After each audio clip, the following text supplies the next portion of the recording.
पिछले वीडियो में हमने पढ़ा कि ततारा और वामीरो अब नियमतः मिलने लगे। गांव के लोगों ने उन्हें समझाने का प्रयास किया, लेकिन वे दोनों अपनी बात पर अडिग थे। दोनों आपस में विवाह करना चाहते थे। आगे पढ़ेंगे। कुछ समय बाद पासा गांव में पशु पर्व का आयोजन हुआ। इस पशु पर्व को समझना बहुत ज़रूरी होता है। पशु पर्व जो होता था, इसमें मेला जैसा होता था, जिसमें अलग अलग गांवों से विभिन्न पशुओं को लाया जाता था। उन पशुओं की खरीद फरोख्त होती थी, उन पशुओं का प्रदर्शन होता था। उनके साथ जो गांव के युवक थे, उनका बल प्रयोग हुआ करता था, उनकी कुश्ती इत्यादि हुआ करती थी, जैसे बुल फाइटिंग आप देखते हैं, ये हुआ करता था। साथ साथ गाना बजाना, नाचना, खाना पीना, ये सब तो उस समय के लोगों के मनोरंजन के साधन यही होते थे। तो पासा गांव में पशु पर्व का आयोजन हुआ। पशु पर्व में हृष्ट पुष्ट पशुओं के प्रदर्शन के अतिरिक्त पशुओं से युवकों की शक्ति परीक्षा प्रतियोगिता भी होती थी। जैसे मैंने आपको बताया कि यहाँ पर भी जो शक्ति परीक्षा, जैसे बुल फाइटिंग का मैंने एग्जाम्पल दिया था, ऐसे ही बुल फाइटिंग के जैसे ही युवकों की शक्ति परीक्षा प्रतियोगिता इसमें होती थी। वर्ष में एक बार गांव के सभी लोग हिस्सा लेते हैं। बाद में नृत्य, संगीत और भोजन का भी आयोजन होता है। शाम में सभी लोग पासा में एकत्रित होने लगे। तो इसमें क्या होता था? नृत्य होता था, संगीत होता था, खाना पीना होता था। शाम को सभी लोग पासा गांव में आ गए। धीरे धीरे विभिन्न कार्यक्रम शुरू हुए। ततारा का मन इन कार्यक्रमों में तनिक भी ना था। ततारा का तो बिल्कुल मन नहीं था, वह तो वामीरो को ही ढूंढ रहा था। उसकी व्याकुल आंखें वामीरो को ढूंढने में व्यस्त थी। नारियल के झुंड के एक पेड़ के पीछे से जैसे उसे कोई झांकता हुआ दिखा। उसने थोड़ा और करीब जाकर पहचानने की चेष्टा की। वह वामीरो थी, जो भयवश सामने आने से झिझक रही थी। भयवश माने डरी हुई थी।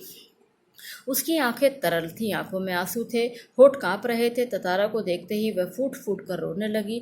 ततारा विह्वल हुआ। विह्वल माने भाव से भर गया, बड़ा दुखी हुआ। उससे कुछ बोलते ही नहीं बन रहा था। रोने की आवाज़ लगातार ऊंची होती जा रही थी। ततारा किंग कर्तव्य विमूढ़ था। किंग कर्तव्य विमूढ़ का मतलब होता है क्या करूं और क्या ना करूं, ऐसी स्थिति। अब ततारा समझ ही नहीं पा रहा था। वामीरो सामने आई, रोए जा रही है, दुखी है। क्यों दुखी है? कुछ बोल नहीं रही है। तो मैं क्या करूं क्या ना करूं, ऐसी स्थिति हो गई। वामीरो के रुदन स्वरों को सुनकर उसकी माँ भी वहां पहुंच गई और दोनों को देखकर आग बबूला हो उठी। आग बबूला होना मुहावरा है, इसका मतलब है बहुत नाराज हो गई। अब एक माँ के लिए तो बड़ी अपमानजनक बात थी। मेला लगा हुआ है, बहुत सारे गांव के लोग आए हुए हैं, ऐसे में उसकी बेटी दूसरे गांव के युवक के साथ खड़ी है जिससे मिलने के लिए मना किया गया है। तो माँ के लिए बड़ी शर्म की बात थी। माँ बहुत नाराज हो गई। सारे गांव वालों की उपस्थिति में यह दृश्य उसे अपमानजनक लगा। अपमानजनक माने बेइज्जती करने वाला। बड़ा अपमानजनक लगा उसे। लगा सरेआम बेटी ने उसकी नाक कटवा दी है। इस बीच गांव के कुछ लोग भी वहां पहुंच गए। वामीरो की मां क्रोध में उफन पड़ी। क्रोध में उफन पड़ना भी मुहावरा है, इसका मतलब बहुत अधिक क्रोधित होना। उसने ततारा को तरह तरह से अपमानित किया। अब गांव के लोग जो ततारा को जानते थे, युवक भी थे ऐसे जो उसकी शक्ति तो जानते थे, लेकिन उसे नीचा दिखाने का प्रयास करना चाहते थे। तो यहाँ उन्हें मौका मिल गया। बार बार वो उसे अपमानित करने लगे। गांव के लोग भी ततारा के विरोध में आवाज उठाने लगे। यह ततारा के लिए असहनीय था। ततारा सहन नहीं कर पा रहा था, इतना कुछ हो रहा था। वामीरो अब भी रोए जा रही थी। ततारा भी गुस्से से भर उठा। उसे जहां विवाह की निषेध परंपरा पर क्षोभ था, अब यहाँ उसे इस बात की बड़ी नाराजगी थी। निषेध मतलब ना होना, कि ऐसी परंपरा ही क्यों है कि हम विवाह नहीं कर सकते हैं। वहीं अपनी असहायता पर खींचती। असहायता माने जब मैं कुछ कर ही नहीं सकता हूँ, तो उसे अपनी बड़ी बेचारगी सी लग रही थी कि मैं कुछ नहीं कर सकता हूँ। गांव वालों ने ऐसी प्रथा क्यों बना रखी है कि विवाह नहीं हो सकता, जबकि हम दोनों ही लायक हैं, तो विवाह हमारा हो जाना चाहिए। वामीरो का दुख उसे और गहरा कर रहा था और उसे मालूम ना था कि क्या कदम उठाना चाहिए। अनायास उसका हाथ तलवार की मूठ पर जा टिका। समझ ही नहीं आ रहा था क्या करूं क्या ना करूं। अचानक उसका हाथ उसकी लकड़ी की तलवार के हैंडल पर चला गया। मूठ माने तलवार का हैंडल। क्रोध में उसने तलवार निकाली और कुछ विचार करता। क्रोध लगातार अग्नि की तरह बढ़ रहा था। लोग सहम उठे। अचानक उसे गुस्सा आया और गुस्सा आता चला गया। बहुत गुस्सा बढ़ गया। लोग भी सहम गए, डर गए। एक सन्नाटा सा खिंच गया। जब कोई राह न सूझी तो क्रोध का शमन करने के लिए शक्ति भर उसने धरती में घोंप दिया। जब उसे कोई राह ना सूझी, कोई रास्ता ना मिला, तो उस क्रोध को दबाने के लिए, जो उसे गुस्सा आ रहा था, तो उसने उस गुस्से को दबाने के लिए अपनी लकड़ी की तलवार निकाली और उसे धरती में घोंप दिया। ताकत से उसे खींचने लगा। वह पसीने से नहा उठा, सब घबराए हुए थे। वह तलवार को अपनी तरफ खींचते खींचते दूर तक पहुंच गया। वह हाँफ रहा था। अचानक जहां तक लकीर खिंच गई थी वहां एक दरार होने लगी, मानो धरती दो टुकड़ों में बंटने लगी हो। उसने तलवार खींचना शुरू किया। गुस्से में, जब उसे गुस्सा शांत नहीं हो रहा था, लकड़ी की तलवार को जमीन में गाड़ा और खींचता चला गया। एक दरार जैसी हो गई और वह दरार फटने लगी। धीरे धीरे जो दरार थी उससे धरती दो टुकड़ों में बट गई। लोग डर गए। एक गड़गड़ाहट सी गूंजने लगी और लकीर की सीध में धरती फटती ही जा रही थी। द्वीप के अंतिम सिरे तक ततारा धरती को मानो क्रोध में काटता जा रहा था। सभी भयाकुल हो उठे। लोगों ने ऐसे दृश्य की कल्पना ना की थी। अब लोगों को पता नहीं था कि ततारा ऐसा भी कर सकता है। पहली बार उन्होंने उसकी इस तलवार का प्रदर्शन देखा था। पहली बार देखा था। सोचते तो बहुत थे कि इसकी तलवार में कुछ अद्भुत दैवीय शक्ति है, लेकिन आज पहली बार उसका प्रदर्शन देखा था। वे सिहर उठे। सिहर उठना भी मुहावरा है, इसका मतलब है कांप जाना। लोग कांप गए, ये क्या हो गया। उधर वामीरो फटती हुई धरती के किनारे चीखती हुई दौड़ रही थी, ततारा ततारा ततारा। उसकी करुण चीख मानो गड़गड़ाहट में डूब गई। जो गड़गड़ाहट हो रही थी धरती के फटने की, उसमें वामीरो की चीख तो डूब ही गई। वामीरो ततारा के पीछे पीछे उसे आवाज देती हुई जा रही थी। ततारा दुर्भाग्यवश दूसरी तरफ था। द्वीप के अंतिम सिरे तक धरती को चाकता माने काटता हुआ। वह जैसे ही अंतिम छोर पर पहुंचा, द्वीप दो टुकड़ों में विभक्त हो चुका था। जैसे ही वो अंतिम छोर तक पहुंचा, द्वीप दो टुकड़ों में बट गया। एक तरफ ततारा था और दूसरी तरफ वामीरो थी।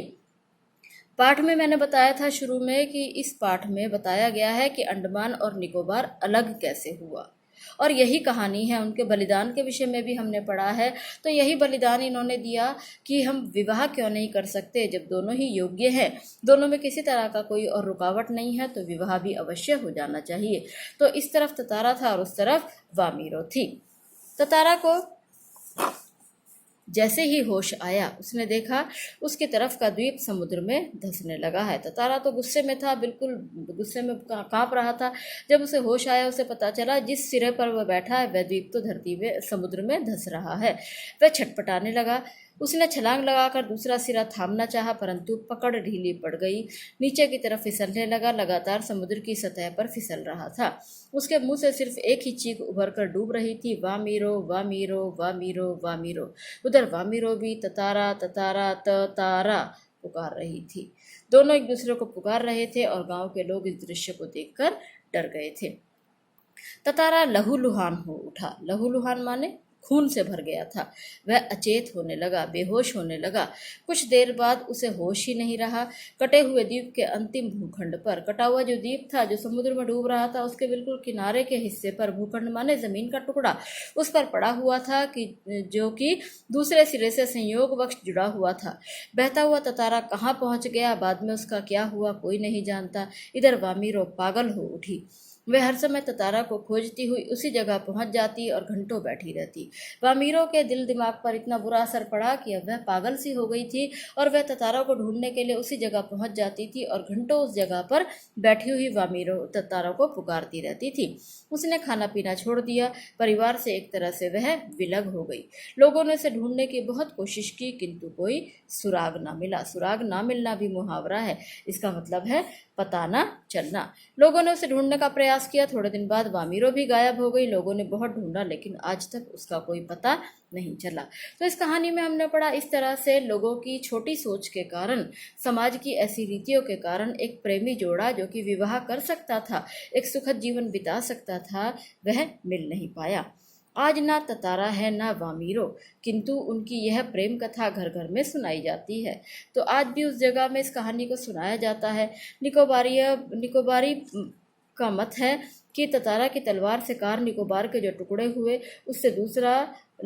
उसमें दूसरा लिटिल अंडमान है जो कार निकोबार से आज 96 किलोमीटर दूर है। निकोबारी इस घटना के बाद दूसरे गांव में भी आपसी वैवाहिक संबंध करने लगे। ततारा वामीरो की त्यागमयी मृत्यु शायद इसी सुखद परिवर्तन के लिए थी। अब लोगों को महसूस हुआ कि वाकई हमसे गलती हुई। गांव के लोगों को महसूस हुआ जब ना ततारा बचा ना वामीरो बची। अब उनकी कहानी को लोग घर घर में सुनाते हैं, और वो जो रूढ़ी थी, वो जो बेड़ी थी कि इस गांव के लोग उस गांव में शादी नहीं कर सकते और उस गांव के लोग इस गांव में शादी नहीं कर सकते, उस रूढ़ी को भी तोड़ दिया गया। तो ततारा वामीरो की त्यागमयी मृत्यु, त्यागमयी मतलब लोगों के लिए जो उन्होंने सेक्रीफाइस किया अपनी संस्कृति को बदलने के लिए, शायद इसी सुखद परिणाम के लिए थी। एक सुखद परिणाम उनकी मृत्यु से, उनके बलिदान से मिल पाया था।